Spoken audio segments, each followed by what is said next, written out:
مریم نواز کو اپنے دور حکومت کا سب سے بڑا چیلنج درپیش ہے۔ چیلنج یہ ہے کہ تحریک لبیک اور پولیس آمنے سامنے ہے۔ تحریک لبیک احتجاج کر رہی ہے۔ تحریک لبیک کے 2 کارکن شہید ہو چکے ہیں، درجنوں زخمی ہیں، سینکڑوں افراد کو گرفتار کر لیا گیا ہے۔ تحریک لبیک الاقصی مارچ کرنے جا رہی تھی، فلسطین کے ساتھ اظہار یکجہتی کرنے جا رہی تھی، غزہ کے مظلوم مسلمانوں کے ساتھ اظہار یکجہتی کرنے کے لیے اسلام آباد مارچ لے کے جانا چاہ رہے تھے۔ تو اسی دوران پولیس کی جانب سے لاہور میں تحریک لبیک کے ہیڈ کوارٹر پر چھاپا مارا گیا۔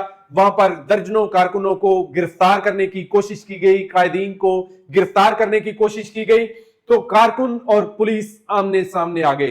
پولیس کی جانب سے آنسو گیس کی شیلنگ کی گئی اور تحریک لبیک کی جانب سے یہ دعویٰ کیا جا رہا ہے کہ پولیس نے اسٹریٹ فائرنگ کی ہے، پولیس نے سیدھی فائرنگ کی ہے، جس کے نتیجے میں 2 کارکن شہید ہو چکے ہیں، درجنوں زخمی ہیں۔ یہ بھی بتایا گیا ہے تحریک لبیک کی جانب سے کہ درجنوں کارکن جو زخمی ہیں ان کو ہسپتالوں میں لے جانے سے بھی روک دیا گیا ہے۔ ایمبولینسز جو ہیں وہ راستوں میں روک لی جاتی ہیں، پولیس ہی پولیس ہے۔ تحریک لبیک کے ہیڈ کوارٹر ملتان روڈ کے اوپر پولیس نے چاروں طرف سے تحریک لبیک کے مرکز کو سیل کیا ہوا ہے۔ چاروں اطراف میں پولیس ہی پولیس ہے۔ پولیس کے پاس اسلحہ ہے، ہتھیار ہیں، لاٹھیاں ہیں، آنسو گیس کے شیل ہیں، واٹر کینن ہیں۔ بہت بڑی مسلح جو پولیس ہے وہ اس وقت تحریک لبیک کے مرکزی ہیڈ کوارٹر مرکز کے باہر موجود ہے۔ تحریک لبیک کے قائدین یہ کہتے ہیں کہ الاقصی مارچ جو ہے وہ ہو کے رہے گا۔ 10 مارچ کا اعلان تھا، جیسے ہی یہ تمام لوگ جو ہیں وہ نکلنے لگے اسلام آباد کے لیے، کیونکہ الاقصی مارچ جو ہے وہ اسلام آباد ہونا تھا، کیونکہ تحریک لبیک کی جانب سے یہ کہا گیا ہے کہ یہ ایک انٹرنیشنل موضوع تھا، اس کو انٹرنیشنل مقام کے اوپر ہی ہونا چاہیے تھا، پاکستان کے دارالحکومت میں ہی یہ احتجاج جو ہے وہ ہونا چاہیے تھا اور امریکن ایمبیسی کے سامنے جا کر جو ہے وہ احتجاج کرنا تھا۔ پورے پنجاب میں کال دی گئی تھی کہ تمام شہروں سے پاکستان تحریک لبیک کے جو کارکنان ہیں وہ نکلیں اور مارچ کا حصہ بنتے ہوئے اسلام آباد پہنچے۔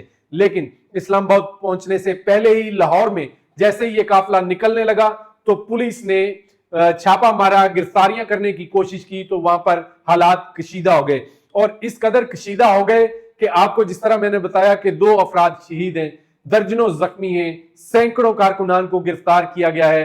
نہ صرف لاہور بلکہ پنجاب بھر میں تحریک لبیک کے جو کارکنان ہیں اور جو قائدین ہیں ان کی گرفتاریوں کی کوشش کی جا رہی ہے اور سینکڑوں کارکن جو ہیں وہ گرفتار ہو چکے ہیں۔ اس کے باوجود اس وقت ملتان روڈ جو مرکز ہے تحریک لبیک کا، وہاں پر ہزاروں کارکنان موجود ہیں اور وہ یہ چاہتے ہیں کہ پولیس ان کو سیف پیسے دے، حکومت ان کو سیف پیسے دے تاکہ وہ اسلام آباد پہنچ سکیں اور وہاں پر پہنچ کر اپنا احتجاج ریکارڈ کروا سکیں۔ یہ دعویٰ کیا جا رہا ہے کہ یہ احتجاج پرامن ہوگا، کسی طرح کی توڑ پھوڑ نہیں ہوگی، صرف اور صرف امریکن ایمبیسی کے سامنے جا کر احتجاج کرنے کی اجازت دی جائے۔ لیکن پولیس اور قانون نافذ کرنے والے یہ ادارے یہ سمجھتے ہیں کہ یہ احتجاج کسی صورت پرامن نہیں ہو سکتا، یہ احتجاج کسی صورت ایسا نہیں ہو سکتا کہ صرف احتجاج ہو، بلکہ اس میں انتشار ہو سکتا ہے، اس میں توڑ پھوڑ ہو سکتی ہے، جانوں کا ضیاع ہو سکتا ہے۔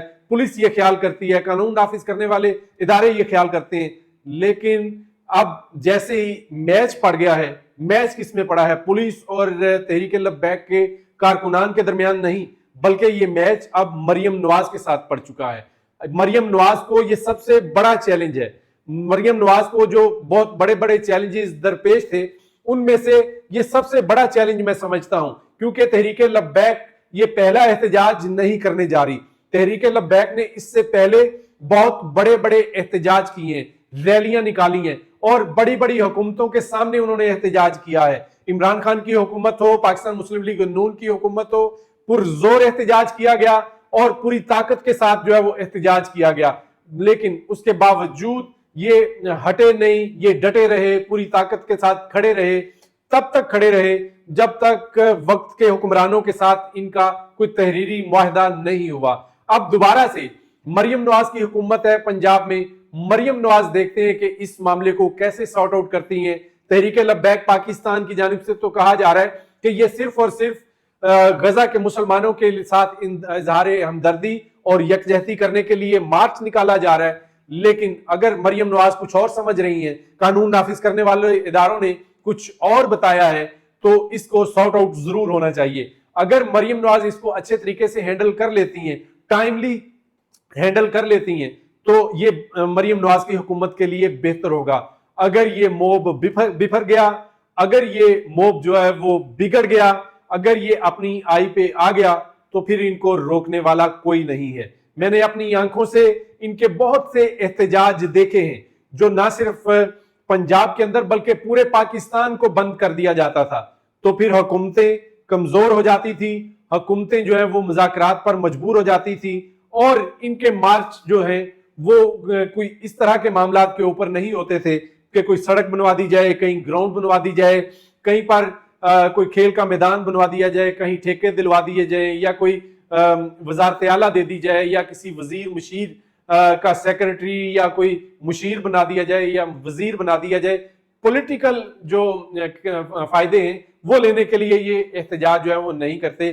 خالصتاً ان کے احتجاج جو ہیں وہ محبت رسول میں نظر آئے ہیں، خالصتاً ان کے احتجاج جو ہیں وہ ناموس رسالت کے اوپر کیے گئے، اور جس طرح خادم حسین رضوی بھی کرتے رہے، پھر اس کے بعد سعد حسین رضوی صاحب اس مشن کو لے کر چلے ہیں۔ اب دیکھتے ہیں کہ سعد حسین رضوی، تحریک لبیک اور مریم نواز کی حکومت اس کو آپس میں مل بیٹھ کر کیسے اس کو حل کرتے ہیں۔ یہ وقت پہ ہو جانا چاہیے۔ اس سے قبل جو احتجاج ہوئے ہیں اس میں درجنوں افراد شہید ہوئے ہیں، دونوں اطراف سے، پولیس والے بھی جاں بحق ہوئے اور تحریک لبیک کے جو کارکنان ہیں وہ بھی جاں بحق ہوئے۔ تو نقصان انسانی جانوں کا ہوا، نقصان کس کا ہوا؟ نقصان املاک کا ہوا، سرکاری املاک کا ہوا، پرائیویٹ املاک کا ہوا، لوگوں کی چیزیں جو ہیں وہ ٹوٹی۔ جب اس طرح کی صورتحال پرتشدد مظاہرے ہو جاتے ہیں، جب سچویشن ایسی بن جاتی ہے، تو پھر وہ کسی کے کنٹرول میں نہیں رہتی، پولیس کے کنٹرول سے بھی باہر نکل جاتی ہے، اور خاص طور پر جو مظاہرین ہوتے ہیں وہ بھی آؤٹ آف کنٹرول ہو جاتے ہیں، اور اس میں انتشاری لوگ داخل ہو جاتے ہیں۔ جب انتشاری لوگ داخل ہو جاتے ہیں تو وہ موقع کا فائدہ اٹھاتے ہیں۔ تو اس سے قبل کہ انتشاری لوگ اس پروٹیسٹ کا حصہ بن جائیں اور اس پروٹیسٹ میں اپنی فیڈنگ کرنے لگے، مریم نواز صاحبہ، پنجاب حکومت، وفاقی حکومت اس معاملے کو حل کر لیں، یہ بجائے کہ یہ معاملہ مزید بگڑ جائے اور مزید بگڑتے ہوئے بہت ساری جانیں مزید لے جائے، بہت ساری جو املاک ہیں ان کا نقصان ہو جائے۔ تو اس سے پہلے اس معاملے کو حل کر لیجئے، کوئی سیف پیسج دے کر ان کو احتجاج کی اجازت دیجئے، کسی ایسے مقام پر دیجئے جہاں پر آپ کو لگے کہ جو مظاہرین ہیں وہ بھی سیف ہیں اور جو املاک ہیں وہ بھی محفوظ رہیں گی۔ تو اس کا حل لازمی نکالیے۔ جو دیکھنے والے ہیں وہ اپنی رائے کا اظہار لازمی کیجئے۔ میرے اس چینل کو سبسکرائب کر لیجئے۔